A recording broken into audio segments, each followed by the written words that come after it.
अस्सलाम वालेकुम। आज हम पढ़ने जा रहे हैं प्रॉपर्टीज़ ऑफ डिटर्मिनेंट्स। बहुत इंपॉर्टेंट, बेसिकली आप समझ लो ये सारे शॉर्ट ट्रिक्स हैं। हमारी वीडियोस जो होती हैं वो शॉर्ट ट्रिक्स के इर्द रिवॉल्व करती हैं, आप लोगों को पता है। ये सारे नेस जी की, प्यास, यूटी के एंट्रेंस टेस्ट के लिए बहुत इंपॉर्टेंट शॉर्ट ट्रिक्स हैं, आप लोगों ने समझना है इनके।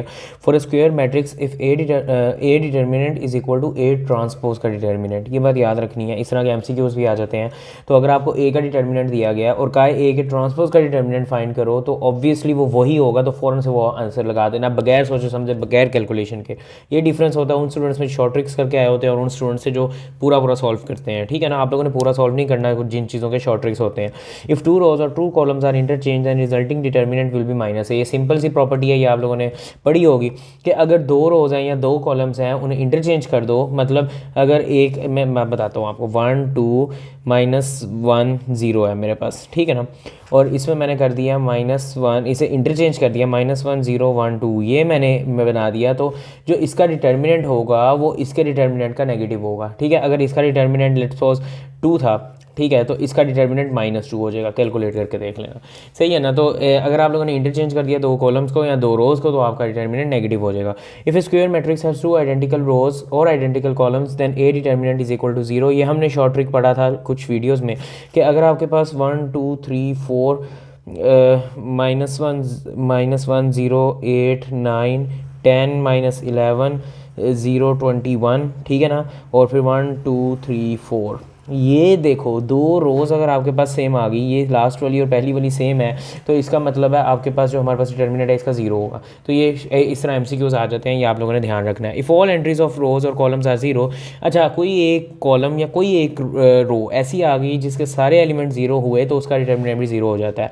0 0 0 1 2 3 -1 0 11, ठीक है ना। इसका जो डिटर्मिनेंट है वो 0 होगा, क्यों? क्योंकि एक कॉलम 0 हो गया। ये हमने शॉर्ट ट्रिक्स पहले पढ़े हुए हैं, अगर आप लोगों ने पिछली वीडियो सुनी हुई है। अगर नहीं सुनी हुई तो इस वीडियो में समझ लो, ठीक है ना।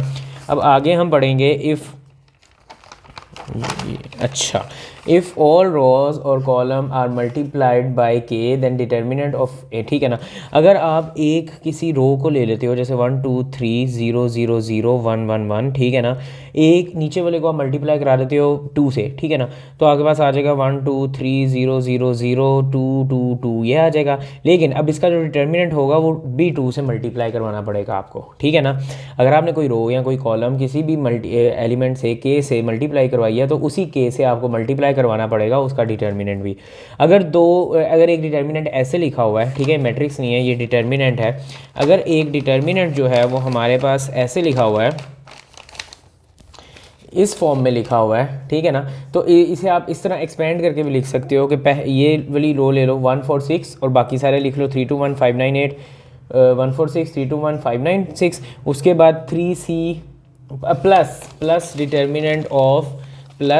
Determinant of 3c 5a 7b 3 2 1, ठीक है ना। मतलब आपने क्या किया, पहले इसे इस कॉलम के साथ लिख लिया, प्लस फिर इसे इस कॉलम के साथ लिख लिया। मतलब अगर आपके पास ये एक रो ऐसी आ गई है जो मल्टीपल ऑफ 2 एलिमेंट्स है, ठीक है, पूरी रो मल्टीपल ऑफ 2 एलिमेंट्स है, तो आप डिटर्मिनेंट को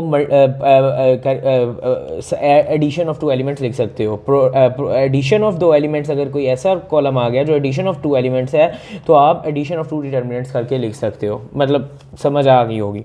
अच्छा, अब हम बताते हैं यू कैन ऐड 2 रोज और 2 कॉलम्स और मल्टीपल ऑफ एनी कॉलम।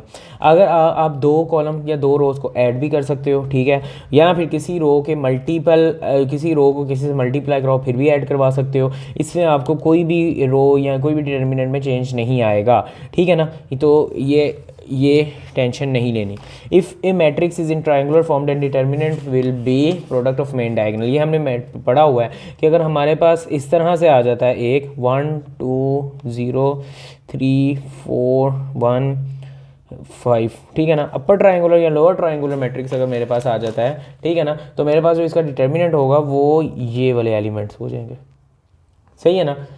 जो हमारे पास होते हैं इसके डायगोनल जो है ना, मेन डायगोनल, उसका मल्टीप्लाई हो जाएगा। अब हम इसके एमसीक्यूज पढ़ते हैं और समझते हैं कि ये शॉर्ट ट्रिक्स हम किस तरह से अप्लाई कर सकते हैं नेक्स्ट वीडियो में।